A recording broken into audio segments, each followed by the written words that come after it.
Puerto Rico's energy infrastructure is still a mess. The poor condition of the grid continues to leave people vulnerable to brownouts. Climable.org and Clean Water Action are working with local community members at Comité Pro-Desarrollo Villa Cañona to provide a clean, reliable source of energy for a new community center.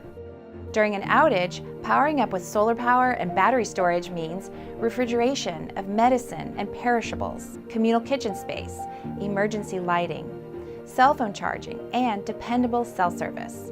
This reliable source of electricity can protect health and safety in an emergency. Muchos residentes necesitan tener, por ejemplo, lo que es la insulina, mantener una temperatura adecuada, y al no tener una energía eléctrica confiable, pues eso perjudica, daña sus medicamentos, no tienen medicamentos para poder suplirlo. Es bien importante tener un espacio donde se pueda, en estos casos, recargar el teléfono, conectarnos vía internet, conexión eléctrica para varias cosas.